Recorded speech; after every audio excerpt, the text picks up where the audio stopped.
മഹാദേവ്യൈ നമ.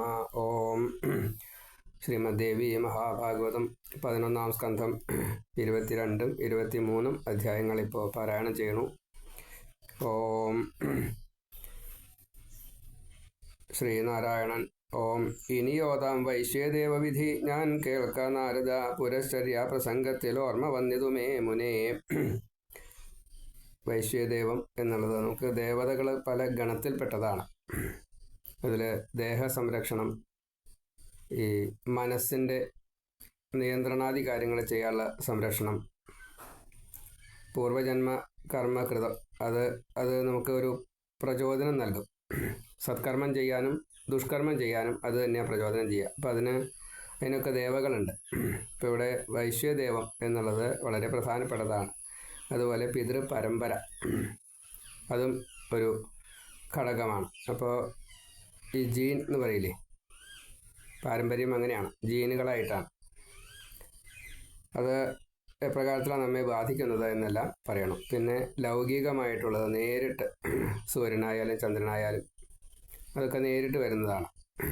രാശി, നക്ഷത്രം, ഗ്രഹം അതൊക്കെ നേരിട്ട് വരും. ശ്രീ മഹാദേവ്യൈ നമ. ഇപ്പോൾ പുരശ്ചര്യ എന്നുള്ളത് ഒരു പ്രത്യേക രീതിയിൽ പറഞ്ഞിട്ടുണ്ട്. അത് കുറച്ച് പറയാം, മുഴുവനെ പറയാൻ എളുപ്പമല്ലേ ഇനി. ഓം അടുപ്പും അമ്മിയും പിന്നെ കൊടുവാൾ ഉരൽ കിണ്ടിയും പഞ്ചസൂനങ്ങൾ ഇവ തൻ പാപം പോക്കിയിടുവാൻ ഗൃഹി. ദേവയജ്ഞം ബ്രഹ്മയജ്ഞം ഭൂതയജ്ഞം അതേവിധം പിതൃയജ്ഞം മർത്യയജ്ഞം ഇവ ചെയ്യുന്നു നാരദ. ഇപ്പം ഏറ്റവും മിനിമം വേണ്ടത് ആദ്യത്തെ ദേവാരാധികൾ കഴിഞ്ഞു കഴിഞ്ഞാൽ ഈ പൂജയ്ക്കൊരു അർഹത നേടുക എന്നൊന്നുണ്ട്. അത് കഴിഞ്ഞതിന് ശേഷം ചെയ്യേണ്ടതാണ് പഞ്ചയജ്ഞങ്ങൾ, പഞ്ചസൂനങ്ങൾ. എല്ലാവരും പഞ്ചസൂനങ്ങൾ ചെയ്യുന്നവരാണ്. അതിപ്പോൾ ഇതിൽ പറഞ്ഞിരിക്കുന്നത് ഈ തീ കത്തിക്കുക, അരയ്ക്കുക, പിന്നെ ആയുധങ്ങൾ പ്രയോഗിക്കുക, അതേപോലെ അരയ്ക്കുക, ഇടിക്കുക, പൊടിക്കുക, എന്തൊക്കെയാ വെച്ചാൽ അതൊക്കെ, അതേപോലെ ജലം ഉപയോഗിക്കുക, ഇങ്ങനെയുള്ള കാര്യങ്ങളാണ്. അപ്പോൾ നമ്മളെല്ലാവരും ഇതുമായിട്ട് ബന്ധപ്പെട്ടിട്ടുള്ള എന്തെങ്കിലുമൊക്കെ ചെയ്യുന്നവരാണ്. തീയായിട്ട് ബന്ധപ്പെട്ടിട്ടുണ്ടാവും, ബന്ധപ്പെടാൻ ഒരാൾക്ക് സാധിക്കില്ല. അതേപോലെ തന്നെ അഗ്നികൾ പലതരത്തിലുണ്ടല്ലോ. അപ്പോൾ ഏതായാലും ഒന്ന് ബന്ധപ്പെടാതിരിക്കാൻ പറ്റില്ല. അടുപ്പ് കത്തിക്കൽ മാത്രമല്ലല്ലോ തീയിൻ്റെ പണി, മറ്റു പലതും ഉണ്ട് നമുക്ക്. അതേപോലെ തന്നെ വെള്ളം, സ്നാനം തൊട്ടുള്ള സകലതും അതിൽപ്പെട്ടതാണ്. ഇതിൽ നല്ലതും ചീത്തയൊക്കെ വരും. അപ്പോൾ ആയുധപ്രയോഗങ്ങൾ, ഈ അമ്മിയാട്ടൽ എന്നൊക്കെ പറഞ്ഞത് ഇപ്പോൾ ആ നിലയ്ക്ക് ഗൃഹസ്ഥകൾക്ക് അരയ്ക്കാനും കൂട്ടാൻ വയ്ക്കാനും അങ്ങനെയല്ലേ. അതല്ലാതെ കണ്ടും ഇതൊന്നും ഇല്ലാതെ കണ്ട് തന്നെ ഇതുപോലെ പ്രാണിഹിംസയെ അവിടെ ഉദ്ദേശിച്ചു എന്ന് മാത്രമേ ഉള്ളൂ. നമ്മൾ നടക്കണ വഴിക്ക് ശ്രദ്ധിക്കാതെ കണ്ട് കാല് ഒരു പ്രാണിയെ ചവിട്ടി അത് ചത്തുവെച്ചാൽ അത് ഹിംസയായി. കൈ കൊണ്ട് ഒന്നങ്ങടും ഇങ്ങോട്ടൊക്കെ വെച്ച് അതുപോലെ വെള്ളം അരിക്കാതെ കണ്ട് കുടിച്ചാൽ, ശ്വാസം നമ്മൾ അരിച്ചിട്ടല്ലോ അങ്ങോട്ടും ഇങ്ങോട്ടും വലിക്കും, പുറത്തേക്ക് വിടുകയും ചെയ്യണത്. അതിലൊക്കെ പ്രാണിഹിംസ ഉണ്ടെന്നാണ്. സ്നാനം ചെയ്യുമ്പോൾ, വിരേചനങ്ങൾ ചെയ്യുന്ന സമയത്ത് ഒക്കെ പ്രാണിഹിംസ ധാരാളമുണ്ട്. അത് മുഴുവൻ നമുക്ക് എളുപ്പമല്ല. ഇനി ഇതൊന്നും അല്ലാതെ കണ്ട് നോട്ടം കൊണ്ട്, വാക്കുകൊണ്ട്, ഇതൊക്കെ പ്രാണിഹിംസ, ഇതൊക്കെ പഞ്ചസൂനങ്ങളിൽ പെട്ടതാണ്. അപ്പോൾ ഈ പറഞ്ഞ അടുപ്പും ഇത് മാത്രമല്ല എന്ന് സാരം. അപ്പോൾ പഞ്ചസൂനങ്ങൾ ചെയ്യാത്തവരായിട്ട് ആരുമില്ല. പഞ്ചേന്ദ്രിയങ്ങളെ കൊണ്ട് ചെയ്യുന്നതായിട്ടുള്ള പാപങ്ങളെയാണ് പഞ്ചസൂനങ്ങളെ എന്ന് നമ്മൾ കണക്കാക്കേണ്ടത്. ഇതിലിങ്ങനെ ഒരു നിയമം പറഞ്ഞു, കാരണം അത് മനസ്സിലാവാൻ വേണ്ടിയിട്ട് പറഞ്ഞു എന്നേ ഉള്ളൂ. സാധാരണ ചൂല്, പിന്നെ മടാള്, കൈക്കോട്ട്, ഇങ്ങനെയുള്ളത്, ഇപ്പം നേരത്തെ പറഞ്ഞ അടുപ്പും പിന്നെ വെള്ളം കോരൽ തുടങ്ങിയത്, ഈ തീ കത്തിക്കൽ. അപ്പോൾ ഇത് പഞ്ചസൂനങ്ങൾ. നമുക്കതിൻ്റെ പരിഹാരമായിട്ടാണ് ദേവയജ്ഞം ബ്രഹ്മയജ്ഞം ഭൂതയജ്ഞം പിതൃയജ്ഞം മർത്യയജ്ഞം. ദേവയജ്ഞം എല്ലാവർക്കും അറിയാം, ക്ഷേത്രത്തിൽ പോവുക, വഴിപാടുകൾ ചെയ്യുക, ദേവയജ്ഞം. അതിൻ്റെ ദേവന് വേണ്ടിയിട്ട് എന്തൊക്കെ നമ്മൾ ചെയ്യണം അതൊക്കെ. ബ്രഹ്മയജ്ഞം എന്നുള്ളത് ബ്രാഹ്മണർക്ക് കൊടുക്കുന്നതും ഒരു ബ്രഹ്മയജ്ഞമാണ്. അതേപോലെ ഈ ഇപ്പോൾ പാരായണം ചെയ്യുക, അത് ഒരു ഋഷികടം തീർക്കലാണ്. ബ്രാഹ്മണർക്കുള്ള കടം തീർക്കൽ ദാനം കൊണ്ട് മാത്രമല്ല, ഈ അറിവുകളെ പകർന്നു കൊടുക്കുന്നതും ഒരു ബ്രഹ്മയജ്ഞമാണ്. അതേപോലെ ഉപാസിക്കുന്നതും ഒരു ബ്രഹ്മയജ്ഞമാണ്. ഇപ്പോൾ പൂജ ചെയ്യുന്നു, അതൊരു ഗുരു പറഞ്ഞു തന്നിട്ട് വേണമല്ലോ ചെയ്യാനായിട്ട്. അപ്പോൾ അതൊരു ബ്രഹ്മയജ്ഞമാണ്. അതേപോലെ തന്നെ വൈദ്യം, അത് പറഞ്ഞു കൊടുക്കണു, അതൊരു ബ്രഹ്മയജ്ഞമാണ്. അപ്പോൾ ഗുരുക്കന്മാരിൽ നിന്നും പരമ്പര വന്നപ്പോൾ ഒരു മരങ്ങളുടെ, ചെടികളുടെ, ഔഷധ ചെടികളുടെയൊക്കെ അതാണ് എന്ന് പറയാൻ നമുക്കതിന് ശാസ്ത്രീയമായിട്ടുള്ള പല മാർഗ്ഗങ്ങളുണ്ടെങ്കിലും അതൊന്നും എല്ലാവർക്കും അത്ര അറിഞ്ഞോളുന്നില്ല. സാധാരണയായിട്ട് ഒരു ഗുരുവിൻ്റെ സാന്നിധ്യത്താണെന്ന് വെച്ചാൽ അതിങ്ങനെ സ്ഥിരമായിട്ട് കണ്ട് പഴകി വേഗം മനസ്സിലാവും. അപ്പോൾ ആ ഒരു അനുഭവ സമ്പത്ത്, വിജ്ഞാനം, അങ്ങനെ ഏതൊക്കെ തരത്തിലായാലും എന്തിനെ കൂട്ടാൻ വയ്ക്കലായാലും ശരി എന്നർത്ഥം. അത്ര അടക്കമുണ്ട് ഋഷികടം. അതേപോലെ ഭൂതയജ്ഞം, ആഹാരത്തെ എല്ലാ ഭൂതങ്ങൾക്കും കൊടുക്കുക. സസ്യജാലങ്ങളായാലും പ്രാണിവർഗ്ഗങ്ങളായാലും തിര്യജാതികളായാലും പശു, ആന, ആടൊക്കെ കയ്യിൽപ്പെട്ടതാ. കാക്കയ്ക്ക് കൊടുക്കുക, പിതൃക്കക്ക കൊടുക്കണം പറഞ്ഞ കാര്യമില്ല. അവിടെ ലൗകികമായിട്ട് കാക്കയാണ്. കാക്ക കൊത്തണ്ട, കാക്കയുടെ സാന്നിധ്യം മതി എന്ന് നല്ല ജ്ഞാനികളായിട്ടുള്ള ആൾക്കാർ പറയാറുണ്ട്, ആചാര്യന്മാർ പറയാറുണ്ട്. നമ്മൾ സാധാരണ പിണ്ടം വെച്ചിട്ട് കാക്ക കൊത്തിയില്ല വെച്ചാൽ അത് വല്ലാത്തൊരു മനസ്സിന് ഈശലായിട്ട് ഉണ്ട്. അപ്പോൾ ശ്രീരാമൻ തന്നെ അത് വിധിച്ചിട്ടുണ്ട് എന്നാണ്. ഒരു രൂപത്തിൽ വന്നിട്ട് സ്വീകരിക്കുക എന്നത് കണ്ടില്ല പിതാവ്. അപ്പോൾ കുറച്ചൊരു വിഷമായി. അപ്പോൾ ഇനി അത് വേണ്ട എന്ന് ഭഗവാൻ നിശ്ചയിച്ചു. അങ്ങനെയാണ് കാക്ക മതി എന്ന് തീരുമാനിച്ചത്. അപ്പോൾ നമ്മൾ ആ കാക്കയെ ഈ പിതൃ പ്രതീകമായിട്ട് കണ്ട് കാക്ക വന്ന് കൊത്തിയിട്ടില്ല വെച്ചാൽ നമുക്ക് ആകെ പ്രശ്നമായി. ഈ കാക്ക തിന്നുന്നത് ലൗകിക, പക്ഷേ അതിൻ്റെ അപ്പുറത്ത് മറ്റൊന്നുണ്ട്. എക്സ്ട്രാക്റ്റഡ് എസൻസ് ആണ് ഇവർ കൊണ്ടുപോവുക, പിതൃക്കളെ കൊണ്ടുപോവുക. അല്ലാതെ കണ്ട് ആ പിണ്ടം കൊണ്ടുപോയില്ല. പിണ്ടം വെച്ചാൽ അതിൻ്റെ ഒരു ബാഹ്യാവസ്ഥയുണ്ടല്ലോ. ഇപ്പോൾ കവ്യം, ആ കവി അണച്ച ഉരുട്ടി അതിൽ എള്ളുണ്ടാവും, നെയ്യുണ്ടാവും, മറ്റേ കവി ഉണ്ടാവും, ഒക്കെ ഉണ്ടാവും, വെള്ളം ഉണ്ടാവും. അപ്പോൾ ഈ 4 വസ്തുക്കളും അവർ കൊണ്ടുപോയില്ല. അതിൽ നിന്നുള്ള എസൻസ് മാത്രമേ അവർ കൊണ്ടുപോകുള്ളൂ. അതിങ്ങനെ ഒരാൾ കൊടുക്കണ്ട. നമ്മൾ ഇത് പ്രതീകാത്മകമായിട്ട് അങ്ങോട്ട് കൊടുത്താൽ മതി, അവർക്കത് സ്വീകരിക്കാൻ സാധിക്കും. ആ എസൻസാണ് അവർക്ക് വേണ്ടത്. നമ്മൾ നേദിക്കുമ്പോൾ എങ്ങനെയാണോ ഭഗവാൻ അതിൽ നിന്ന് ഈ എസൻസുകളെ സ്വീകരിക്കുന്നത്, അതിനെ പ്രസാദമായിട്ട് അതിലേക്ക് തന്നെ വയ്ക്കുന്നത്, അതേപോലെയാണ്. ഇപ്പോൾ കാക്ക വരേ വേണ്ടൂ, കൊത്തേണ്ട ആവശ്യമില്ല. കാക്കയുടെ സാന്നിധ്യം, ശബ്ദമൊക്കെ കേട്ടാൽ മതി. 4 പേരൊക്കെ ഒന്ന് പറഞ്ഞാൽ ഒക്കെ ആയി, അത്രയേ വേണ്ടൂ. നമുക്ക് ആ ഒരു സംശയം വേണ്ട എന്ന് സാരം. കാരണം ഒന്ന് ലൗകികമാണ്, മറ്റത് ആധ്യാത്മികമാണ്. ഈ ആധ്യാത്മികത്തിൽ ഇങ്ങനെ ഒരു ഉണ്ട്, എസൻസാണ് അവർ കൊണ്ടുപോവുക. അവർ ഈ കാക്ക കഴിച്ചാലും കാക്കയിലൂടെ അല്ല, കാക്കയല്ല അവർ കാക്കയായിട്ടുമില്ല. അപ്പോൾ ആ ഒരു രീതിയിലാണ് അതിനെ കാണേണ്ടത്. അപ്പോഴേ അത് പൂർണ്ണമാവുള്ളൂ. മറ്റത് അപൂർണ്ണമാവും, അന്ധവിശ്വാസമായിട്ട് മാറും. കാക്കയാണ് എൻ്റെ മുത്തശ്ശൻ എന്ന് വിചാരിച്ചാൽ അത് അന്ധവിശ്വാസമാവും. അപ്പോൾ ആ ഒരു പ്രതീകം അത്രയേ പറയുക. അതൊരു പ്രത്യേക രീതിയിൽ നമുക്ക് കാണാൻ പറ്റാത്ത അദൃശ്യമായിട്ടുള്ള ഒരു ചൈതന്യമായിട്ട് അവിടെ വരും, സ്വീകരിക്കും, പോകും. അതിൻ്റെ സാന്നിധ്യമായിട്ട് ഉണ്ട് എന്നുള്ളത് ഒരു തെളിവ്, നിമിത്ത ശാസ്ത്രമായിട്ട് ഈ കാക്കയെ നമ്മൾ കൂടെ എന്നുള്ള നിലയ്ക്ക് കണക്കാക്കണം. അത്രയേ ഉള്ളൂ. പിതൃക്കൾ ഉണ്ടെങ്കിൽ കാക്ക ഉണ്ടെങ്കിൽ പിതൃക്കൾ ഉണ്ടാവും, അങ്ങനെ ആ രീതിയിൽ അതാണ്. അതേപോലെ തന്നെ അന്നദാനം, വിശന്നിട്ട് ഒരാൾ മരിക്കാൻ പാടില്ല എന്നുള്ള അതിൻ്റെ നിയമം. അന്നദാനത്തിൻ്റെ നിയമം അതാണ്. വിശന്ന് മരിച്ചു കഴിഞ്ഞാൽ ആ മരിച്ചയാൾക്ക് മുക്തിയില്ല. അത് കണ്ടു നിന്ന ആളുകൾക്ക്, അത് കേട്ടറിഞ്ഞ ആളുകൾക്കൊന്നും മുക്തിയില്ല. അപ്പോൾ അത് വരാൻ പാടില്ല. അതുകൊണ്ടാണ് അന്നദാനം നിർബന്ധമാക്കിയത്. വിശന്നിട്ട് മരിക്കാൻ പാടില്ല. യൗവനകാലത്ത് ആഹാരം കിട്ടാതെ ആ ശരീരം സ്വീകരിച്ച ജീവൻ്റെ മുഴുവൻ പ്രവൃത്തികളും ആ 100 ജന്മം കൊണ്ട് ചെയ്യാൻ സാധിക്കാതെ കണ്ട് അകാലമൃത്യു വന്നു കഴിഞ്ഞാൽ അതിൻ്റെ ഉത്തരവാദി അപ്പോൾ ജീവിച്ചിരിക്കുന്നവരൊക്കെ തന്നെയാണ്, പ്രത്യേകിച്ച് ഗൃഹസ്ഥന്മാർ. അപ്പോൾ ആ പാപം വരാതിരിക്കാനാണ് അന്നദാനം വെച്ചത്. ഇന്നത്തെ അന്നദാനം അത് അങ്ങനെയാണെന്ന് കണക്കാക്കണ്ട. ഇന്നത്തെ അന്നദാനം മറ്റൊരു തരത്തിലാണ്. അത് ഞാൻ പിരിവ് കൊടുത്തു, എനിക്ക് അവകാശമുണ്ട് ഇവിടെ വന്നിട്ട് ഊണ് കഴിക്കാൻ എന്നൊക്കെ പറഞ്ഞുകൊണ്ടാണ്. 100 റുപ്യാണ് പിരിവ് കൊടുക്കുക. കുടുംബത്തിലെല്ലാവരും വരികയും ചെയ്യും. അങ്ങനെ ഒരു ഗ്രൂപ്പ്. വേറൊരു ഗ്രൂപ്പുണ്ട്, 1,00,000 റുപ്യ അന്നദാനത്തിൽ എൻ്റെ വക ഇതാട്ടോ എന്ന് പറയും. ഞാനും എൻ്റെ മക്കളുമൊക്കെ അമേരിക്കയിലാണേ, ഞങ്ങൾക്ക് വരാനൊന്നും പറ്റില്ല, പ്രസാദം അയക്കാനും നിർത്തിയില്ല. അപ്പോൾ അങ്ങനെ ഒരു ഗ്രൂപ്പ്. പിന്നെ അതുപോലെ അന്നദാനത്തിന് പങ്കെടുക്കുകയും ചെയ്യും, വേണ്ടതൊക്കെ ധാരാളമായിട്ട് പ്രവൃത്തി ചെയ്യുകയും ചെയ്യും. അങ്ങനെ ഭക്തന്മാരുടെ ഗ്രൂപ്പ് അത് വേറെ. അപ്പോൾ 3 ഗ്രൂപ്പുണ്ട് സ്വതേ. അപ്പോൾ ഇതിലിത്രയേ ഉള്ളൂ. അന്നദാനത്തിൻ്റെ കാര്യം ഇതാണ്. ഒരാൾ വിശന്നിട്ട് മരിച്ചു കഴിഞ്ഞാൽ അയാൾക്ക് മുക്തി കിട്ടില്ല, ബാക്കിയുള്ളവർക്കും മുക്തി കിട്ടില്ല. അപ്പോൾ മുക്തി അർത്ഥമാണ്, ഇതാണ് കാരണം. എങ്ങനെയാണ് മുക്തി കിട്ടാതെ വരിക?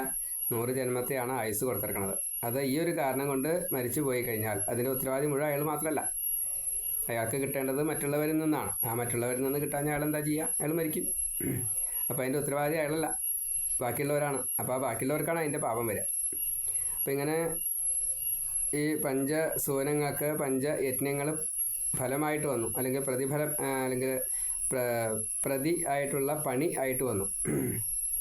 ഇങ്ങനെ ഓരോന്നും അറിഞ്ഞുകൊണ്ട് ചെയ്യണം എന്ന് ഗായത്രി ഉപദേശിക്കുന്ന സമയത്ത് നാരായണ മഹർഷി നാരദനോട് പറയുകയാണ്. ദേവയജ്ഞം, ബ്രഹ്മയജ്ഞം, ഭൂതയജ്ഞം അതേ വിധം പിതൃയജ്ഞം, അർത്ഥയജ്ഞം ഇവ ചെയ്യുന്നു നാരദ. വെറും നിലം, കലം, അടുപ്പ്, ഇരുമ്പിൻ പാത്രവും മുനേ പാടില്ല വൈശ്വദേവത്തിനാവാം. തറകൾ, കുണ്ടവും വീശല്ല കയ്യാൽ, വസ്ത്രത്താൽ, മുറത്താൽ, അജിനത്തിനാൽ ഊതി കത്തിക്കണം. വന്നി മുഖസഞ്ജാതമാകയാൽ. ഇപ്പം ഇവിടെ അടുപ്പിൽ നമ്മൾ ഭക്ഷണം പാചകം ചെയ്യുക അങ്ങനെയൊക്കെയാണെന്ന് വെച്ചാൽ ഊതി കത്തിക്കുന്നതുകൊണ്ട് കുഴപ്പമില്ല. ഹോമം ചെയ്യണ സമയത്ത്, ഇപ്പോൾ ഈ വൈശ്വദേവ കയ്യിലവിടെ ഹോമം ചെയ്യണ സമയത്ത് നമ്മുടെ ഉമിനീരായിരിക്കും വരാൻ പാടില്ല, അതൊരു അശുദ്ധമായിട്ട് മാറും. അപ്പോൾ അങ്ങനെ ഒരു നിയമം ഉണ്ടായതുകൊണ്ട് അവിടെ ഊതാറില്ല. പാളവീശരി കൊണ്ട് അല്ലെങ്കിൽ വീശരി കൊണ്ട് വീശിയാണ് പതിവ്. ഈ വസ്ത്രമോ അല്ലെങ്കിൽ കൈകൊണ്ടോ ഒന്നും വീശൽ പതിവില്ല. ഇവിടെ ഈ അടുപ്പ് ഊതുക എന്നത് ഒരു പ്രാണായാമത്തിന് തുല്യമായിട്ടുള്ള എക്സസൈസാണ്. അതിൻ്റെ വിധി അനുസരിച്ചാണ് ചെയ്യണമെങ്കിൽ അതിന് ഫലമുണ്ട്. അത് വിപരീതമായിട്ടാണ് ചെയ്യാറ്. ഊതണ സമയത്ത് അങ്ങോട്ട് ഊതും, അത് ശരി. പക്ഷെ പിന്നെ ശ്വസിക്കുന്നത് ഈ അടുപ്പിൽ എന്ത് വിറകാ കൂട്ടുകയെന്ന് ഉറപ്പില്ല, അതിൻ്റെ പുകയാണ് പിന്നെ അകത്തേക്ക് എടുക്കുക. അത് വിപരീതമായിട്ടുള്ള ഫല കിട്ടുക. അപ്പോൾ അത് ചകിരിയൊക്കെ ആണെങ്കിൽ, ചകിരി, പ്ലാവിൻ്റെ വിറക് ഈ ഹോമദ്രവ്യങ്ങൾക്ക് ഉപയോഗിക്കുന്നതായിട്ടുള്ള വസ്തുക്കളാണ് എങ്കിൽ, നമ്മൾ സാധാരണഗതിയിൽ തീ കത്തിക്കഴിഞ്ഞാൽ പിന്നെ കെടാതെ സൂക്ഷിക്കണമെന്ന് നിയമമൊക്കെ ഉണ്ട്. അതറിയാത്തവരാണ് നമ്മളൊക്കെ. തീ കത്തിക്കുന്നത് ചകിരിയിൽ തീയിട്ട് അതിൽ ഗണപതി ഹോമത്തിന് വേണ്ടതായിട്ടുള്ള മലര്, അവില്, ശർക്കര, പഴം, നാളികേരപ്പൂള്, പ്രധാനമായിട്ട് നെയ്യ്, ഇങ്ങനെ ഏറ്റവും മിനിമം തെച്ചിപ്പൂ ഉൾപ്പെടെയുള്ള ചിലത്, ചിരട്ട, ഇങ്ങനെ ഏറ്റവും മിനിമമായിട്ട് അതിൽ ചേർക്കും. ആ ചേർക്കുന്നത് ഈ ചകിരിയിലും പിന്നെ ആദ്യം കത്തിക്കുമ്പോൾ പ്ലാവിൻ്റെ വർഗ്ഗം അങ്ങനെയൊക്കെ കത്തിക്കാവുന്നൊക്കെയാണ് നിയമം. ആ സമയത്ത് ഇത് ഊതി കത്തിക്കുകയാണെങ്കിൽ അത് ഗൃഹസ്ഥകൾക്ക് പറഞ്ഞിട്ടുള്ളൊരു കാര്യമാണ്. അവിടെ എന്തില്ല, ഈ അശുദ്ധിയില്ല. ബ്രാഹ്മണർ ഹോമം ചെയ്യുമ്പോൾ ഇത് പാടില്ല, മറ്റവർക്ക് ഇത് ആവുകയും ചെയ്യാം. അപ്പോൾ ഊതി കത്തിക്കുമ്പോൾ അതിൽ നിന്നും കിട്ടുന്നതായിട്ടുള്ള ഈ അങ്ങോട്ട് കൊടുക്കുന്നത് നമ്മൾ ചീത്തയാണെങ്കിൽ ഇങ്ങോട്ട് വരുന്നത് ഈ സുഗന്ധം അല്ലെങ്കിൽ ഔഷധ വീര്യമുള്ള ചകിരിയും പ്ലാവിൻ്റെ വിറകും ഈ ഹോമദ്രവ്യങ്ങളുമാണ്. അതിൻ്റെ പുക അത് ശ്വസിക്കുകയാണ് വേണ്ടത്. അപ്പോൾ ഇവിടെ പറഞ്ഞു വന്നത് ഊതി കത്തിക്കണം എന്നാണ്. അപ്പോൾ ഈ ഹോമിക്കുന്ന സമയത്ത് ഗണപതി ഹോമം ചെയ്യണയാൾ ഊതി കത്തിച്ചാൽ ആ ഫലം വിപരീതമാണ്. അപ്പോൾ അത് അറിയാണ്ട് ചെയ്യുമ്പോൾ ഇങ്ങനൊരു കുഴപ്പമുണ്ട്. അത് അശുദ്ധി വരും. അത് ദേവനെ ആവാഹിച്ച് അങ്ങനെയൊക്കെയാണ്. മറ്റേതങ്ങനെയല്ല, മറ്റേ സ്വന്തം അഗ്നിയാണ്. സ്വന്തം അഗ്നിയും ദേവനെ ആവാഹിച്ചുള്ള അഗ്നിയും തമ്മിൽ വ്യത്യാസമുണ്ട്. അഗ്നി രണ്ടും തീ തന്നെ ആവേണ്ട കാര്യമില്ല.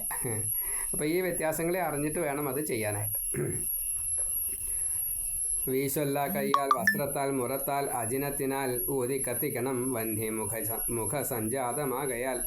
വസ്ത്രത്താൽ വ്യാധി വർദ്ധിക്കും, മുറത്താൽ പോം ധനങ്ങളും, കയ്യാൽ മൃത്യു അണഞ്ഞിടും, മുഖത്താൽ കർമ്മസിദ്ധിയും. തൈരും നെയ്യും ഫലം ശാകം കിഴങ്ങും കൊണ്ട് ചെയ്തിടാം ഹോമം, ഈ വക കിട്ടാഞ്ഞാൽ ചെയ്യാം കാഷ്ഠതൃണാദിയാൽ. നിഷിദ്ധം ഉപ്പ് എണ്ണ ഇവ നെയ്യിലോ പാലിലോ തഥാ തൈരിലോ മുക്കി ഹോമിക്കാം, അല്ലാഞ്ഞാൽ ഉദകത്തിലോ. ജീർണിച്ചുണങ്ങിയാൽ കുഷ്ഠം ശത്രുഭീ എച്ചിലാവുകിൽ, ദാരിദ്ര്യം എരിവുണ്ടായാൽ ഉണ്ടാം വീഴ്ചയും ഉപ്പിനാൽ. അടുപ്പിൻ്റെ വടക്കായി വെണ്ണീർ നീക്കിയ തീക്കനൽ വെച്ച് ഹോമിക്കണം വൈശ്വദേവം ക്ഷാരാദി എന്നിയേ. നല്ലോണം കത്തണ തീയിലേക്ക് മാത്രമേ ഹോമിക്കാവൂ എന്ന് പ്രത്യേകമായിട്ട് പറയണം. ഉപ്പ് എണ്ണ ഇതൊന്നും സ്വതേ പാടില്ല എന്നാണ്. നെയ്യ് പാല് തൈര് ഗോരസത്തിൽ മുക്കിയിട്ട് വേണം എന്തായാലും ഹോമിക്കാനായിട്ട്. അതേപോലെ ദ്രവിച്ചത് പാടില്ല, പ്രാണികളുള്ളത് പാടില്ല, പിന്നെ ഈ ഇച്ചിലാവാൻ പാടില്ല എന്ന് പറഞ്ഞില്ല, ഇതാണ് ഇച്ചിലാവാൻ പാടില്ല. വായിൽ ഉമിനീര് പുറമേക്ക് വന്നു കഴിഞ്ഞാൽ ഇതിന് ആ ശ്വാസത്തിലടക്കണ്ടാവും, അത് ഈർപ്പുണ്ടാവും. അപ്പോൾ ആ ഈർപ്പം വരാൻ പാടില്ല, അത് തെറ്റായി, ഇച്ചിലായി എന്നർത്ഥം. വൈശ്വദേവം നടത്താതെ ഭുജിക്കും മൂഢനാം ദ്വിജൻ, തലകീഴായി കാലസൂത്രം തന്നിൽ പോയി നിപതിച്ചിടും. കിഴങ്ങോ പാത്രമോ സസ്യവർഗമോ കായയോ മുനെ, ഊണിന് കൽപ്പിച്ചത് ഏതും ഹോമിക്കാം ഹോമവന്യയിൽ. ഇപ്പോൾ ഇതൊരു വിധിയാണ്. നമ്മൾ ഹവിസ് നേദ്യം വെച്ചിട്ട് അത് നെയ്യ് ചേർത്തിട്ട് ഹോമിക്കാറുണ്ട്. അപ്പോൾ ഊണ് കഴിക്കാവുന്ന വസ്തുക്കളൊക്കെ ഹോമിക്കാറും ഉണ്ട് എന്ന് സാരം.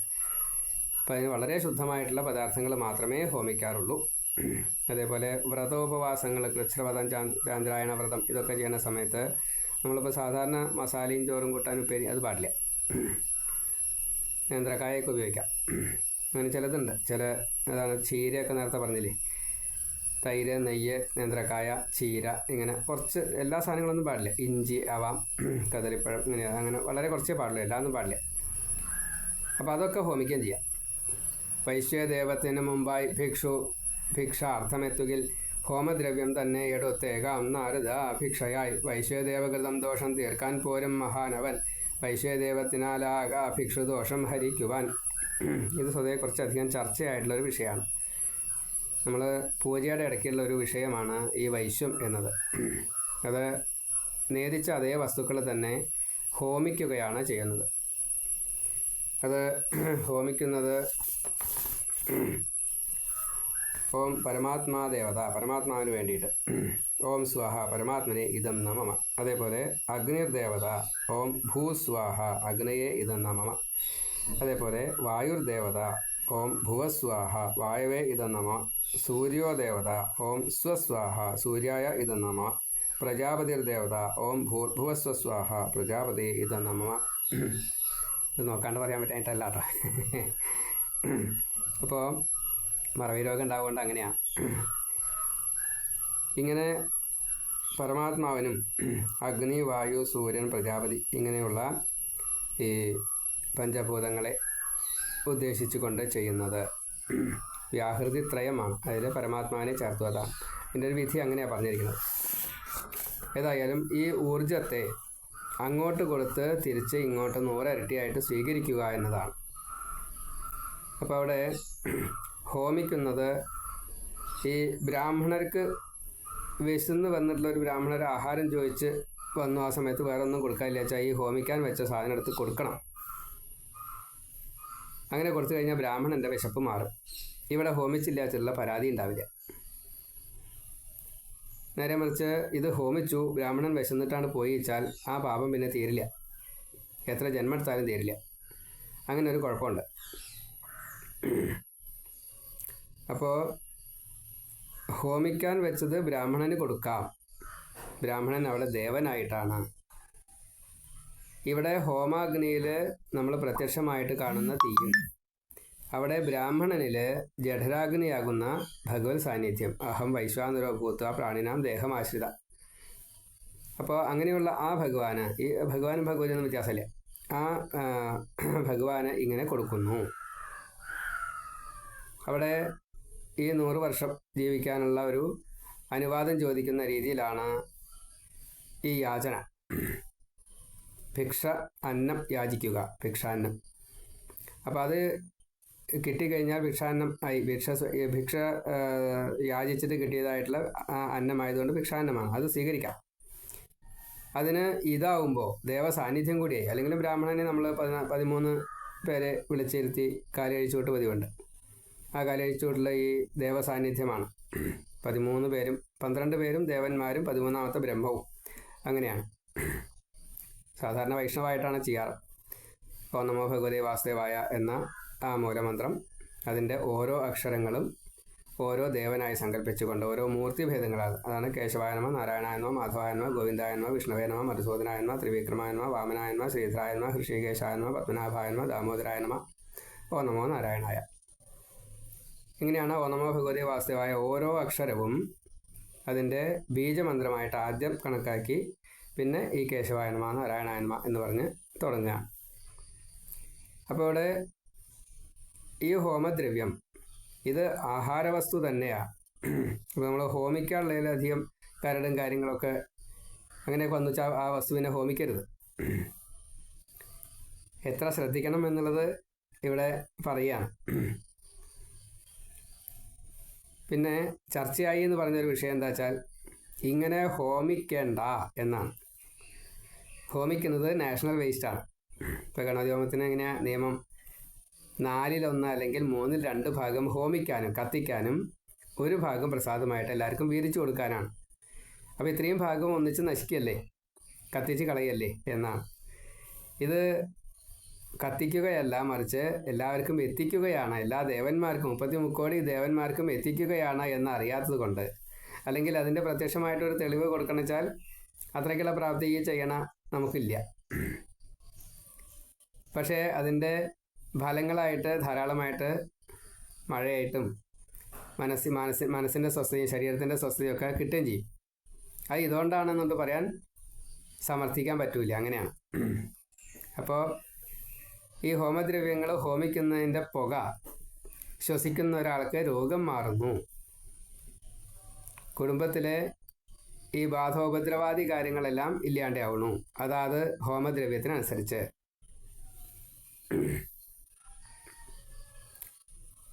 കടലാടി തൊട്ടുള്ളതൊക്കെ ഹോമിക്കാറുണ്ട്.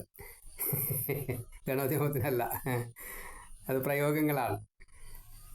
അപ്പം അതിൻ്റെ ചില ഗുണങ്ങളുണ്ട്. തെച്ചിപ്പൂവ് ഒരു ഹോമദ്രവ്യമാണ്. ചുവന്ന പൊടി ഉണ്ടാക്കിയിട്ട് അല്ലെങ്കിൽ ഗുരുതി ഉണ്ടാക്കിയിട്ട് തെച്ചിപ്പൂവായിൽ മുക്കിയിട്ട് ഹോമിക്കൽ പ്രയോഗമാണ്. അപ്പം അതിൻ്റെ ഫലമുണ്ട്. അത് ഹോമിച്ചാലേ ഫലമുള്ളൂ, ഹോമിച്ചില്ല വെച്ചാൽ ഫലമില്ല. അപ്പം അതിൻ്റെ ആ പുകയ്ക്ക് ഇത് നമ്മൾ കാണുന്ന ഒരു തീരെ ഇഷ്ടാവട്ടത്തിലല്ല, അത് ഇത്തിരി വലുതായിട്ട് ബൃഹത്തായിട്ട് പോകും. അതതിൻ്റെ ശാസ്ത്രവിധിയാണ്. ഇതിൻ്റെ ഒരു എനർജി അത് പുറമേക്ക് ഒരു ഓറയായിട്ട് പുറമേക്ക് പോകും. അത് എല്ലാ ദിക്കിലേക്കും അത് എത്തും. അപ്പോൾ ആ ഗ്രഹത്തിലുള്ള എന്ത് ദോഷമാണോ, ആ ഗ്രഹത്തിൽ താമസിക്കുന്ന വ്യക്തികൾക്കുള്ള ഈ ദോഷങ്ങൾ എന്താണോ, അവിടെ ഈ രോഗാദികൾ എന്താണെന്ന് വെച്ചാൽ ഇതൊക്കെ മാറും. അത് താൻപാതി ദൈവം പാതിയാണ്. മെഡിസിൻസ് കഴിക്കുകയും വേണം, ഇത് കുറുന്തോട്ടി പറിക്കുകയും വേണം, നാരായണ ജപിക്കുകയും വേണം എന്ന കൂട്ടത്തിലാണ്. ഇത് രണ്ടും കൂടി ആയാലേ അത് പൂർണ്ണമാവുള്ളൂ. അപ്പോൾ ക്യൂർ ആവണമെങ്കിൽ ഇത് രണ്ടും വേണമെന്ന് സാരം.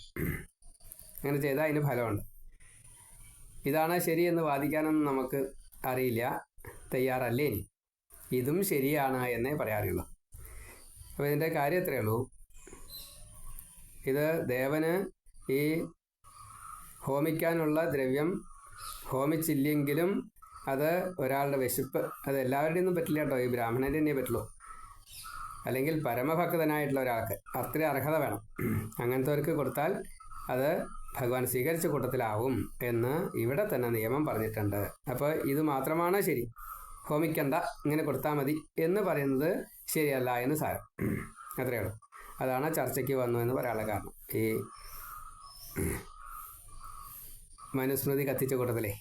അപ്പോൾ അങ്ങനെ കണക്കാക്കരുത്, അതൊക്കെ പാഖണ്ഡാണ്. അത്രയേ ഉള്ളൂ. അത് അതിനെക്കുറിച്ച് ഒരു ഒട്ടും ധാരണയില്ല, അല്ലെങ്കിൽ അത് പ്രീ പ്ലാൻഡ് ആയിട്ടുള്ള എന്തോ ഒരു കുൽസിത പ്രവൃത്തി അത്രയേ പറയുക. ആ മനുസ്മൃതി കത്തിച്ചുകൊണ്ടൊന്നും അവിടെ ഈ ഈ ഭാരതീയമായിട്ടുള്ള ഇത്രയും ജ്ഞാനപ്രകാശത്തെ പുറമേക്ക് തരുന്നതായിട്ടുള്ള ഈശ്വരഭാവം ആണ്. അതാണ് ഈ ഭാരതം എന്നുള്ളതിൻ്റെ വാക്കിൻ്റെ അർത്ഥം തന്നെ അതാ. ഭാസിൽ രതിയുള്ളവർ ജീവിക്കുന്നവർ. ഭാസം എന്ന് പറഞ്ഞാൽ പ്രകാശം എന്നാണ്. അപ്പോൾ ആ പ്രകാശത്തിൽ താല്പര്യമുള്ളവർ. എന്താ പ്രകാശം? ഈ മുക്തിധനായിട്ടുള്ള പരമാത്മാവ്. ആ പരമാത്മാവിൽ താല്പര്യം. ജീവാത്മാവിന് മുക്തി വേണമെന്നുള്ള മുക്തി ലക്ഷ്യം ആയിട്ട് കണക്കാക്കുന്ന ആ ജീവൻ താമസിക്കുന്നവരാണ്. കർമ്മമാർഗമായിട്ടാണ് ഇവിടെ ജീവിക്കുന്നത്. അതുകൊണ്ടാണ് ഈ ഹോമവും പാരായണവും മറ്റേ നവീകരണ കലശവും ഒക്കെ ചെയ്യാനുള്ള കാരണം. അതിൻ്റെ സ്റ്റാൻഡേർഡിന് വ്യത്യാസം വന്നു എന്ന് മാത്രമേ ഉള്ളൂ. ആ സ്റ്റാൻഡേർഡ് വ്യത്യാസം വരുത്തിയതാണ് ഇത്രയും ദോഷമായത്. തന്ത്രികൾക്കൊരു പ്രത്യേക സ്ഥാനം, ആചാര്യന്മാർക്ക് വേറൊരു സ്ഥാനം, ഒന്നും ചെയ്യാത്ത മറ്റേ ആളുകൾക്ക് വേറൊരു സ്ഥാനം, കമ്മിറ്റിക്കാർക്ക് വേറൊരു സ്ഥാനം, ഇങ്ങനെയൊക്കെ ആയി മാറി. ബ്രാഹ്മണ ക്ഷത്രിയ ശൂദ്ര വ്യത്യാസങ്ങളുണ്ടെങ്കിലും അതൊന്നല്ല അവിടെ ഉണ്ടായിരുന്നത്. ഇപ്പോൾ അങ്ങനെയൊക്കെ ആയി മാറിയെന്നുള്ളൂ. അപ്പം അത് ആ വേണ്ട രീതിയിൽ അതിനെ ഗ്രഹിക്കാൻ കഴിയുകയും മൂല്യത്തിനനുസരിച്ചല്ലാതെ കണ്ട് പ്രതിഫലം പറ്റുന്നതും അതൊക്കെ ഒരു പ്രശ്നമായി മാറി. അപ്പം എന്താ വെച്ചാൽ ഒരു അസന്തുലിതാവസ്ഥയാണ് വന്നിരിക്കണം. സത്യം പറഞ്ഞാൽ ശൂദ്രന്മാർ കാലുകളാണ് എങ്കിൽ ആ കാലില്ലാഞ്ഞാൽ ഈ ഉടലും തലയും നിലനിൽക്കില്ല. അപ്പം ശൂദ്രത്തിന് ബേസ് അടിത്തറ ഇല്ലാതെ കണ്ട് പെരപണിത എന്താ ഉണ്ടാവുക? അത് വീഴും. അതാണ് സംഭവിക്കാൻ പോകുന്നത്. ശൂദ്രന്മാർക്ക് അതിൻ്റേതായിട്ടുള്ള എല്ലാ പ്രാധാന്യങ്ങളും കൊടുത്തുകൊണ്ടാണ് പണ്ട് ബ്രാഹ്മണര് എല്ലാം ചെയ്തിരുന്നത്. അതിനെ മനസ്സിലായില്ല എന്ന് മാത്രമേ ഉള്ളൂ. അതിൻ്റെ ഇടയ്ക്ക് വെച്ചിട്ട് കുറച്ച് ദുഷിച്ചു. ആ ദോഷിക്കൽ അതിൻ്റെ മാക്സിമത്തിലായപ്പോൾ കുറച്ചൊരു കുഴപ്പമായി. അപ്പോൾ ആ കുഴപ്പം തീർക്കുകയും വേണം, ആ ചീത്തവശം ഇല്ലാണ്ടാക്കുകയും വേണം. ഈ ശൂദ്രന്മാർ പരമാവധി, ശൂദ്രന്മാരെന്ന് വെച്ചാൽ സേവനം ചെയ്യുന്നവരാണ്. പൂണുനൂലിട്ടവർ ശൂദ്രൻ തന്നെയാണ്. മാർജനം ചെയ്യുന്നവർ എന്നുള്ള അർത്ഥത്തിലാണ്. അതിൻ്റെ ബേസ് എന്തൊക്കെയാ വെച്ചാൽ ശുദ്ധി പ്രക്രിയ ചെയ്യുന്നവർ. ഇപ്പോൾ പാത്രം മോരായാലും അടിച്ചൂരായാലും, ഇപ്പോൾ യാഗത്തിനാണെന്ന് വെച്ചാൽ നിലം ഉഴുത് അവിടെ ചിരി കൂട്ടി പ്രത്യേകമായിട്ടുള്ള ഗരുഡൻ്റെ ഇതൊക്കെ, എല്ലാവരും ഗരുഡൻ അല്ല കേട്ടോ, ഒരെണ്ണം പറഞ്ഞല്ലോ, ഗരുഡൻ്റെ ഒരു ചിരിയൊക്കെ കൂട്ടി, അത് ആ ഒരു വർക്കാണ്. ആ വർക്കില്ലാതെ ഈ ഹോമം ചെയ്യാൻ പറ്റില്ല. അത് ബ്രാഹ്മണരാ ചെയ്യുക. അപ്പോൾ അതിൻ്റെ സാരം എന്താ? കാലില്ലാതെ കണ്ട് ഈ ഉടലും തലയും നിലനിൽക്കില്ല. അപ്പം അതിനെ കണക്കാക്കിക്കൊണ്ട് മൂല്യം തുല്യം തന്നെയാണ്. പക്ഷെ പ്രവൃത്തി ഒന്നല്ല, പ്രവൃത്തി വളരെ വ്യത്യാസമുണ്ട്. ആ പ്രവൃത്തിക്ക് അതിൻ്റെ മൂല്യം അതാണ്. അപ്പോൾ ക്ലാസിഫിക്കേഷൻ അത് ശരിയായിട്ടില്ല വെച്ചാൽ, അതിൻ്റെ ഒരു സന്തുലിതാവസ്ഥ ശരിയായിട്ടില്ല വെച്ചാൽ. അതുകൊണ്ടാണ് ഇതിൽ ദേവീഭാഗവത്തിൽ ഇടയ്ക്കിടയ്ക്ക് പറയും, ബ്രാഹ്മണർ കിട്ടുന്നതായിട്ടുള്ള ധനം സൂക്ഷിച്ച് വെക്കാറില്ല, ഇപ്പോൾ സൂക്ഷിച്ച് വെക്കാറുണ്ട്. അതാ കുഴപ്പമായത്. പിന്നെ സ്വാർത്ഥത്തിന് ഉപയോഗിക്കാറില്ല, ഇപ്പോൾ സ്വാർത്ഥത്തിന് ഉപയോഗിക്കാറുണ്ട്. ഞാൻ എൻ്റെ കാറിങ്ങനെ എല്ലാ കൊല്ലവും മാറ്റുക എന്നല്ലാതെ ഉണ്ട് വേറെ ആൾക്ക് കാർ ദാനം ചെയ്യാൻ പതിവില്ല. നഷ്ടത്തിന് കച്ചവടം ചെയ്യും. അങ്ങനെയാണ്. അപ്പോൾ അതിൻ്റെ സാരം അത്രയേ ഉള്ളൂ. ഈ അസന്തുലിതാവസ്ഥ വരാതിരിക്കാൻ നോക്കണം. അതാണ് ഈ ആഹാരം കൊടുക്കണമെന്നും ഹോമിച്ചില്ലാച്ചാൽ കുഴപ്പമില്ല എന്നും പറഞ്ഞത്. ഹോമിക്കാതിരിക്കരുത്, അതിൽ ഓരോ അംശം ഇത്തിരി ഹോമിച്ചാൽ മതി, ബാക്കിയുള്ളതൊക്കെ കൊടുക്കാമെന്ന് സാരം. അത്രയേ ഉള്ളൂ. ശ്രീ മഹാദേവി നമ. ഓം. വൈശ്വദേവത്തിനു മുമ്പായി ഭിക്ഷാർത്ഥമെത്തുകിൽ ഹോമദ്രവ്യം തന്നെ എടുത്ത് ഏകാം നാരദ ഭിക്ഷയായി വൈശ്വദേവകൃതം ദോഷം തീർക്കാൻ പോരും മഹാനവൻ. വൈശ്വദേവത്തിനാലാകാ ഭിക്ഷു ദോഷം ഹരിക്കുവാൻ പക്വാന്നത്തിന് അർഹരത്രേ യതിയും ബ്രഹ്മചാരിയും അവർക്ക് ഭിക്ഷയേകാഞ്ഞാൽ പ്രായശ്ചിത്തങ്ങൾ ചെയ്യണം. വൈശ്വദേവം മുഴുപ്പിച്ച് ഗോവിനുരുള നൽകണം. അതിൻ ക്രമമുരയ്ക്കാം ഞാൻ ദേവർഷേ കേട്ടുകൊള്ളുക നീ. ഗോമാതാവേ വിഷ്ണുപദത്തിങ്കൽ വാഴുന്ന വൈഷ്ണവി ഞാനേകുമി ചോറുരുള കാമധേനോ ഗ്രഹിക്ക നീ. അപ്പോൾ അവിടെ പശുവിൻ്റെ ആഹാരം സ്വതേ പുല്ലാണ്, എന്നാലും ഈ ഫലവർഗ്ഗങ്ങളും മറ്റേ ഈ ചോറുരുള എന്ന് പറയുന്നത് ഒരു അംശം ആയിട്ട് ലേശവും ഒക്കെ കൊടുക്കാറുണ്ട്. അത് അധികമായിട്ട് കൊടുക്കാൻ പാടില്ല, കൊടുത്തു കഴിഞ്ഞാൽ പ്രശ്നമാണ്. ഗോമാതാവേ വിഷ്ണുപദത്തിങ്കൽ വാഴുന്ന വൈഷ്ണവി ഞാനേകുമി ചോറുരുള കാമധേനോ ഗ്രഹിക്ക നീ. കുമ്പിടുന്നേൻ ഗോക്കളെ എന്നാദരാൽ ഗ്രാസമേകുക പ്രസാദിക്കും കാമധേനുവാകും ജനനിയാളിതിൽ. പിന്നെ പൈക്കറവിൻ കാലം തിണ്ണമേൽ നോക്കി നിൽക്കണം. ഭഗ്നാശനായൊരു അതിഥി മടങ്ങാനിടയാവുകിൽ സ്വദുഷ്കൃതം ഗ്രഹിക്കേകി പുണ്യവും കൊണ്ടുപോകുമവൻ. ഇതുപോലെ ഒരാൾ വന്നിട്ട് ആഹാരം ചോദിച്ചിട്ട് കൊടുത്തിട്ടില്ല വെച്ചാൽ ആ വന്നയാളുടെ പാപം നമുക്കും കിട്ടും. നമ്മുടെ പുണ്യം, അയാൾ വിശന്നിട്ടാണ് പോകുന്നതെങ്കിലും അയാൾ ആ പുണ്യം കൊണ്ട് പോവുകയും ചെയ്യും. അപ്പോൾ രണ്ട് നഷ്ടമാണ്. അയാളുടെ പാപം കിട്ടുകയും ചെയ്യും, നമ്മുടെ പുണ്യം പോവുകയും ചെയ്യും. അതാണ് പിതാക്കൾ, സഹോദരന്മാരും, ഗുരുവും, മക്കൾ, ഭൃത്യരും, ബന്ധുക്കൾ, അഗ്നി, അതിഥി ഇവരെ ഗൃഹി പോറ്റണം. അപ്പോൾ ഇതൊക്കെ നമ്മുടെ കടമയാണ്. അതാണ് ശ്രീ മഹാദേവ്യൈ നമ. ശ്രീ മഹാദേവ്യൈ നമ. ഇപ്പോൾ പിതൃക്കൾക്ക് നമ്മൾ ശ്രാദ്ധാദികൾ ചെയ്യണം എല്ലാ കൊല്ലവും എല്ലാ നാളിലും. അച്ഛനും മുത്തശ്ശൻ മരിച്ചുള്ള നാളുകളിൽ, അതേപോലെ എല്ലാ അമാവാസികളിലും ഒക്കെ ചെയ്യണം, അങ്ങനെ പറയാം. അതേപോലെ സഹോദരന്മാർക്ക് ആഹാരം കൊടുക്കണം, ഗുരുക്കന്മാർക്ക് ആഹാരം കൊടുക്കണം. ആഹാരം കൊടുക്കുക വെച്ചാൽ ധനം കൊടുക്കുക, ആഹാരം കൊടുക്കുക എന്തൊക്കെ വെച്ചാൽ ദാനം ചെയ്യാന്ന് അർത്ഥം. ഉപയുക്തങ്ങളെ കൊടുക്കുക, വസ്ത്രമായാലും. അതേപോലെ മക്കൾക്ക്, പിന്നെ ഭൃത്യന്മാർക്ക്, ബന്ധുക്കൾ, ഇതൊക്കെ അതിഥികൾക്ക്, എല്ലാവർക്കും ആരാ കൊടുക്കുക? ഈ പഞ്ചയജ്ഞം ചെയ്യണമെന്നുള്ള ഗൃഹസ്ഥന്മാരാണ് ചെയ്യേണ്ടതേ. അപ്പോൾ ഈ പഞ്ചയജ്ഞത്തിൻ്റെ ഫലം സ്വന്തം ബന്ധുക്കളെ പട്ടിണിക്കിട്ടിട്ട് പഞ്ചയജ്ഞം ചെയ്തിട്ട് കാര്യമില്ല. എല്ലാവർക്കും കൊടുക്കാനുള്ള എല്ലാവർക്കും കൊടുക്കാനാണ്. അല്ലെങ്കിൽ ഈ ഭാഗവതത്തിലെ ഏകാദശ സ്കന്ധത്തിൽ ഭിക്ഷുഗീത 23-ാമത്തെ അധ്യായം പറഞ്ഞ കൂട്ടത്തിലാവും. ഒന്നുമില്ലാത്തൊരവസ്ഥയിൽ ആ ഭിക്ഷു എത്തും. ആ കൂട്ടത്തിൽ നമ്മളും ഭിക്ഷുക്കളാവും. അപ്പം അങ്ങനെ ചെയ്യാൻ പാടില്ല. പിതാക്കൾ, സഹോദരന്മാരും, ഗുരുവും, മക്കൾ, ഭൃത്യരും, ബന്ധുക്കൾ, അഗ്നി, അതിഥി ഇവരെ ഗൃഹി പോറ്റണം. അപ്പോൾ ഗൃഹസ്ഥനാണ് എല്ലാവരെയും പോറ്റുക എന്ന് സാരം. ഒരാളെയും വ്യത്യാസമില്ല. ബാക്കിയുള്ളവർക്കൊക്കെ ഊണയിക്കുക മാത്രമേ ഉള്ളൂ. അവർക്ക് അവരുടെ കർമ്മങ്ങൾ വേറെയാണ്. ഏവം ചിന്തിച്ച് ഗാർഹസ്ഥ്യം ഒരാൾ വേണ്ടെന്ന് വയ്ക്കുകയിൽ അവൻ ഇഹ പര രണ്ടും അവന് ഇഹ പരം രണ്ടും നാസ്തിയാമെന്നു നിശ്ചയം. ഇപ്പം ഞാൻ കല്യാണം കഴിക്കണില്ല എന്ന് തീരുമാനിച്ചു വയ്ക്കുക. അപ്പോൾ അയാൾക്ക് ഇഹസുഖമില്ല, മുക്തിയും കിട്ടില്ല എന്ന് സാരം. കല്യാണം കഴിക്കണം, കുട്ടികളുണ്ടാവണം. അതിനൊരു കാലം പറഞ്ഞിട്ടുണ്ട്. ആ കാലം കഴിഞ്ഞാൽ അത് ഗൃഹസ്ഥാവസ്ഥയിൽ നിന്നും മാറി വാനപ്രസ്ഥോ സന്യാസോ ചെയ്യുകയും ചെയ്യാം. ശ്രീ മഹാദേവി നമ. ധനവാനാൻ ദ്വിജൻ സോമയാഗത്താൽ നേടും അഫലം നേടും. പഞ്ചമഹായജ്ഞം ചെയ്താൽ ഏതു ദരിദ്രനും ഈ പ്രാണാഗ്നിഹോത്രം ഞാനുരയ്ക്കാം മുനിപുങ്കവ. ഇതിൻ ജ്ഞാനത്തിനാൽ ജന്മമരണാദിയെ വെന്നിടാം. നല്ല പോലിത് അറിഞ്ഞെന്നാൽ ഋണത്രയവും അവ്വിധം സർവപാപങ്ങളും തീർന്ന് മുക്തനായി തീർന്നിടും നരൻ. 21 വംശങ്ങൾ ഉദ്ധരിക്കും അതേവിധം സർവയജ്ഞഫലം നേടാം വിധി പോലെ ആചരിക്കുകിൽ. ഉൾത്താരരണി മന്ഥാനം മനസ്സ് കയറ് വായുവും ഉൾക്കണ്ണ് ഹോതാവ് ഈ മട്ടിൽ മധിക്ക ജഠരാഗ്നിയെ. പ്രാണാഹുതി നടു തള്ള ചൂണ്ടാണി വിരൽ 3-നാൽ അപാനാഹുതി അങ്കുഷ്ഠം മധ്യമ അനാമികകളാൽ അങ്കുഷ്ഠ മധ്യമ അനാമികകളാൽ കനിഷ്ഠ അനാമിക അങ്കുഷ്ഠങ്ങളാൽ വ്യാനനും ആഹുതി കനിഷ്ഠ തർജന്യം അങ്കുഷ്ഠങ്ങളും കൂടി ഉദാനനും സർവ അങ്കുലികളും ചേർത്ത് ആഹുതി ചെയ്യുക സമാനനും. ഓങ്കാരം ആദ്യം നാമമന്ത്രം സ്വാഹാന്തമുര ചെയ്യണം. ഇവിടെ പറഞ്ഞു വന്നത് ഈ പ്രാണായ സ്വാഹ, അപാനായ സ്വാഹ, വ്യാനായ സ്വാഹ, ഉദാനായ സ്വാഹ, സമാനായ സ്വാഹ ഇതിൻ്റെ മുദ്രകളെയാണ് പറഞ്ഞത്.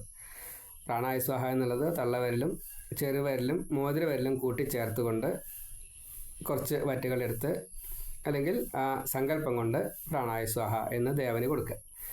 അപാനായ സ്വാഹ എന്നുള്ളത് തള്ളവരലും നടുവരലും ചൂണ്ടാണി വരലും കൂടിയിട്ട് അപാനായ സ്വാഹ. അതേപോലെ നടുവരലും മോതിരവരലും തള്ളവരലും കൂടിയിട്ട് വ്യാനായ സ്വാഹ. പിന്നെ ചെറുവരലൊഴിച്ച് ബാക്കി 4 വരലും കൂടിയിട്ട് ഉദാനായ സ്വാഹ. 5 വരലും കൂട്ടിയിട്ട് സമാനായ സ്വാഹ. 2 കൈയും കൂടിയിട്ട് ഓം പരമാത്മനെ നമ അല്ലെങ്കിൽ പരമാത്മനെ സ്വാഹ, പരമാത്മാവിന് വേണ്ടിയിട്ട് കൊടുക്കുക. ഇത് പ്രാണാഹുതിയുടെ ആ നിയമങ്ങൾ. അതിനെ ശ്ലോകത്തിൽ എഴുതിയപ്പോൾ വായിച്ചാലും മനസ്സിലാവില്ല, അത്രയേ ഉള്ളൂ. അത് സാരില്ല. അപ്പോൾ അത് ഒരു ഗുരുവിൽ നിന്നും ഇത് സ്വീകരിക്കണമെന്ന് പറയാനുള്ള കാരണം ഇതാണ്. വായിച്ചാൽ എളുപ്പത്തിൽ അത്ര കിട്ടില്ല, നേരെ മറിച്ച് പറയുമ്പോൾ വളരെ എളുപ്പമായിട്ട് കിട്ടുകയും ചെയ്യും. ഇനി ഹോതാവ്, യാഗത്തിന് അങ്ങനെയാണല്ലോ, അനവധി ആൾക്കാർ വേണം. അപ്പോൾ അവരൊക്കെ എങ്ങനെയാണ് ഇത് നമ്മളെ നേരിട്ട് ബാധിക്കുക എന്നുള്ളതാണ്. അതിൻ്റെ പങ്ക് എങ്ങനെയാണ് വരിക ഓരോരുത്തർക്ക്, അതാണ് ഇനി പറയാൻ പോണം. ഓങ്കാരമാദ്യം നാമമന്ത്രം സ്വാഹാന്തമുരയ്ക്കണം. മുഖത്താവഹനീയാഗ്നി ഹൃത്തിലായി ഗാർഹവത്യവും ദക്ഷിണ സഭ്യാവസധ്യാദികൾ ചോടേ ക്രമേണയായി ഹോതാവ് വാക്ക് ഉദ്ഗാതാവോ പ്രാണൻ ഉൾക്കണ്ണ യാചകൻ ബ്രഹ്മാവ് താൻ മനസ്സ് അഗ്നിധരന്മാർ കർണങ്ങളും തഥാ അഹങ്കാരം യജ്ഞപശു ഓങ്കാരം ജലം അവിധം ബുദ്ധിയോ തൻ പത്നി തന്നെ തദധീനൻ ഗൃഹസ്ഥനം ഉരസുതാൻ യാഗവേദി രോമം ദർഭ കരം സ്രുവം പ്രാണമന്ത്രത്തിന് ഋഷിയോ സ്വർണവർണം ക്ഷുധ അഗ്നിതാൻ ഛന്ദസ് ഗായത്രി തന്നെ സൂര്യൻ ദേവതയാണ്. ഇതിൽ പ്രാണായ സ്വാഹ എന്ന ആദ്യം ആഹുതി മന്ത്രം കഥിക്കവേ ആദിത്യനാണ് എനിക്കല്ല ഇത് എന്നായും പിന്നെ യോധനം അപാനമന്ത്രത്തിന് ഋഷി പൈമ്പാലിൻ നിറമാണ്ടവൻ ശ്രദ്ധ അഗ്നിതാൻ ദേവതയോ സോമദേവനുമാണിതിൽ. ഇവിടെ നാഭിയിൽ ദക്ഷിണാഗ്നി, സ്വാധിഷ്ഠാനമായിട്ടുള്ള അധോദേശത്തിൽ സഭ്യാഗ്നി, മൂലാധാരത്തിൽ ആവസധ്യാഗ്നി, ഇങ്ങനെയൊക്കെ നിയമങ്ങൾ. ഇവിടെ പറയണത് മുഖത്തിൽ ആഹവനീയാഗ്നി, ജനന എന്നുള്ള നിലയ്ക്ക് നമ്മൾ ആവാഹിക്കുമ്പോൾ കിട്ടില്ലേ. അതേപോലെ ഹൃദയത്തിൽ ഗാർഹവത്യാഗ്നി, പാലനം എന്നുള്ള നിലയ്ക്ക്. അതേപോലെ ദക്ഷിണ സഭ്യ അവസധ്യ, അത് ചോടെ ക്രമേണയായിട്ട് താഴേക്ക് വരും. അത് 3 അഗ്നി സാധാരണയായിട്ട് പറയും. സഭ്യ അവസധ്യ അത്ര പറയാറില്ല. ദക്ഷിണാഗ്നി എന്നുള്ളത് നമ്മൾ അന്ത്യേഷ്ടിക്ക് ഈ ശവം സംസ്കരിക്കില്ലേ അതിനെ. അതേപോലെ ഗാർഹവത്യാഗ്നി നമ്മൾ ചോറും കൂട്ടാനും പരിമിച്ച് കഴിച്ചാൽ തന്നെ നിലനിൽക്കുള്ളൂ ശരീരം, ആഹാരം ചെല്ലാണ്ട് പറ്റില്ല. അതിന് ഇഷ്ടി, എല്ലാ ദിവസവും അഗ്നിഹോത്രം ചെയ്യാന്ന് പറയും. അതിനെയാണ് ഈ ഗാർഹവത്യാഗ്നി എന്ന് പറയുക. അപ്പോൾ നമ്മൾ ഏറ്റവും ഒടുക്കം ഇയാൾ മരിച്ചു കഴിഞ്ഞാൽ ഈ അഗ്നിയും കൊണ്ടാണ് അവിടെ അഗ്നിയും പ്രജ്വലയ, ഈ ശരീരത്തിനെ ഹവിസാക്കിക്കൊണ്ട് ഇത് കൊടുക്കുക ചെയ്യുക. അങ്ങനെയൊക്കെ നിയമമുണ്ട്. അതേപോലെ ജനനത്തിന് ഈ ആഹവനീയാഗ്നി.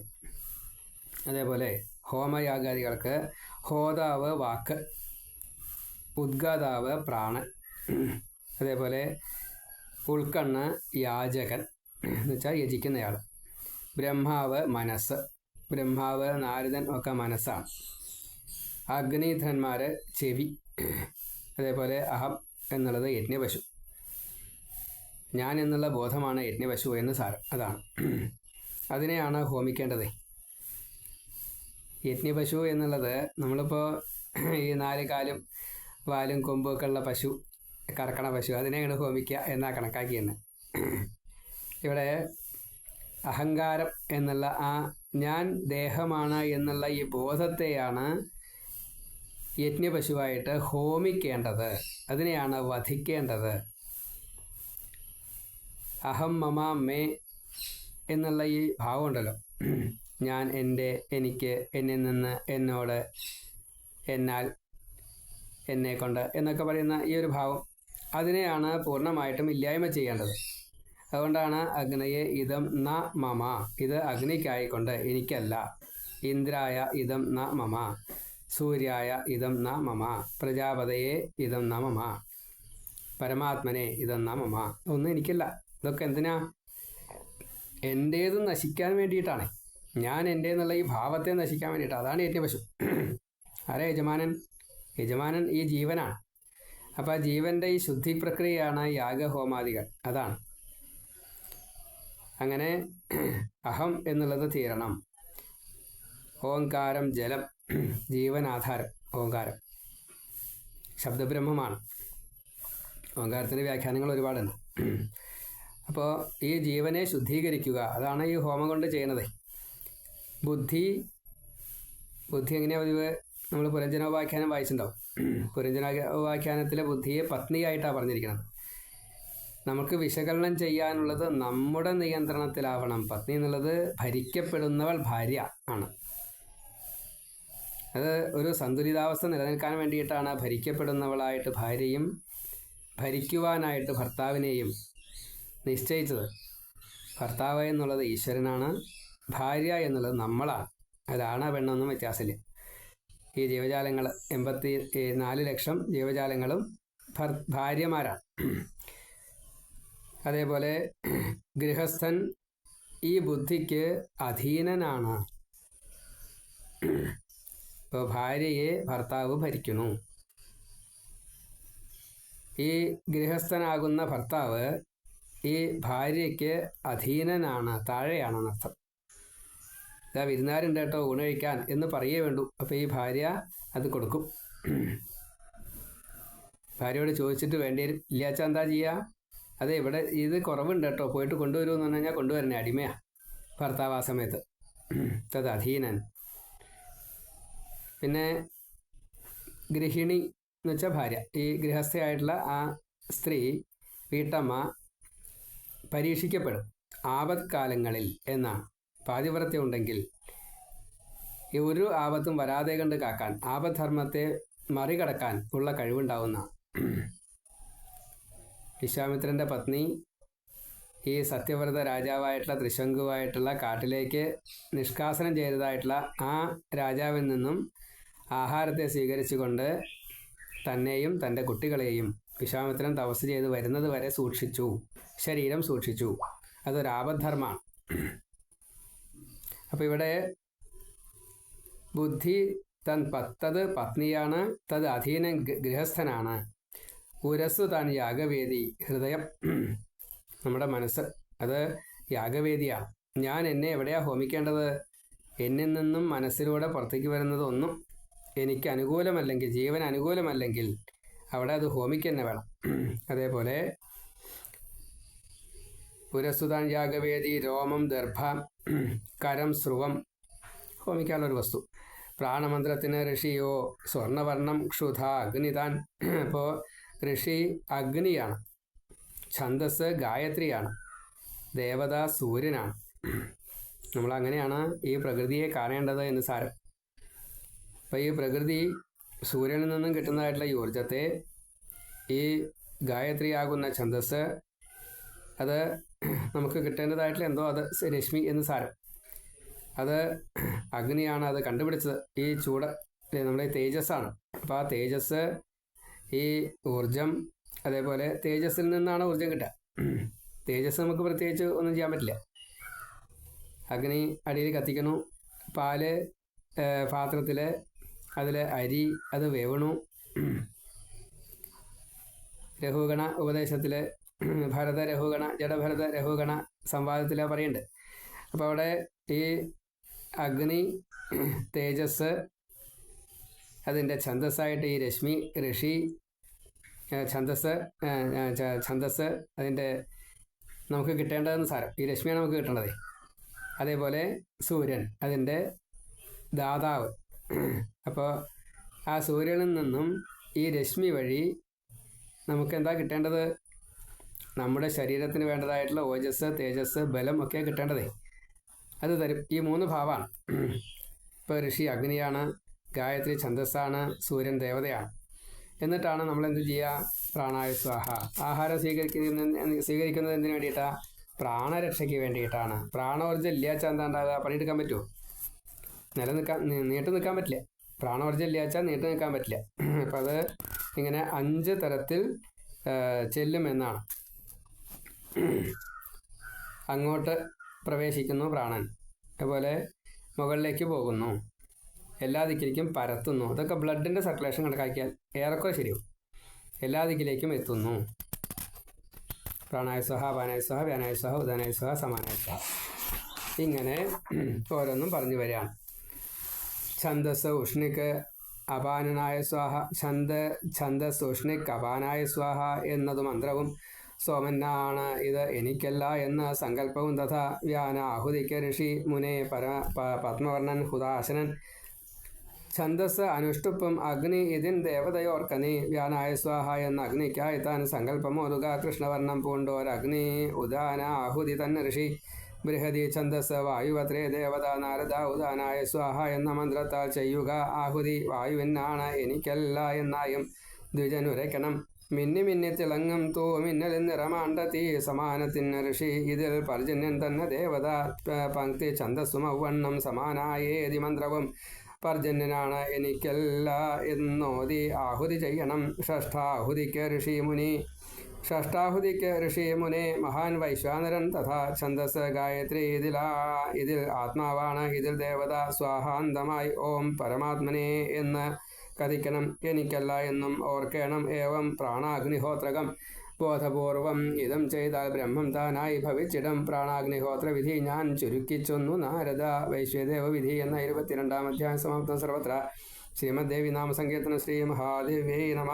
അപ്പോൾ അതാണ് നേരത്തെ പറഞ്ഞത്. ഓം പരമാത്മാ ദേവത ഓം സ്വാഹ പരമാത്മനെ ഇതം നമമ. ഓം അഗ്നിർദേവത ഓം ഭൂസ്വാഹ അഗ്നയെ ഇതം നമമ. ഓം വായുർദേവത ഓം ഭുവസ്വാഹ വായവേ ഇതം നമമ. ഓം സൂര്യോദേവത ഓം സ്വസ്വാഹ സൂര്യായ ഇതം നമമ. ഓം പ്രജാപതിർദേവത ഓം ഭൂർഭുവസ്വസ്വാഹ ഓം പ്രജാപതിയെ ഇതം ന മമ. ഇങ്ങനെ ഞാൻ എന്ന ബോധം നമുക്ക് ഈ പാരായണം ഒരു യജ്ഞമാണ്. ശ്രവണം ഒരു യജ്ഞമാണ്. അഗ്നിയിലേക്ക് ഹോമിക്കുക അതൊരു യജ്ഞമാണ്. ആഹാരം കഴിക്കുക ഒരു യജ്ഞമാണ്. മാർജനം ചെയ്യുക, വൃത്തിയാക്കുക, അങ്ങനെയല്ലേ ശുദ്ധി പ്രക്രിയ, അതൊരു യജ്ഞമാണ്. ഇങ്ങനെ എല്ലാറ്റിനെയും ഭരണം ഒരു യജ്ഞമാണ്. കമ്മിറ്റിക്കാർ ഭരണം ഒരു യജ്ഞമാണ്. കാരണം ഇത് വൈശ്യ വൃത്തികളുണ്ട്. സാധനങ്ങൾ കൊണ്ടുവരിക, അതിൽ വേണ്ട രീതിയിൽ സംഘടിപ്പിച്ച് ഇതിനെ ഉപയോഗപ്രദമാക്കി തീർത്ത് കൊടുക്കുക, അതൊരു വൈശ്യന്മാർ ചെയ്യേണ്ട പണിയാണ്. അപ്പോൾ അതും ഒരു യജ്ഞമാണ്. ഇങ്ങനെ എല്ലാ യജ്ഞങ്ങളും കൂടി ചേർന്നാലേ എന്താവുള്ളൂ, പൂർണ്ണത കിട്ടണം. അതിന് ഈ ശ്രവണം, ഈ ഒരു അധ്യായത്തിൻ്റെ ശ്രവണം സാധിക്കുമാറാകട്ടെ.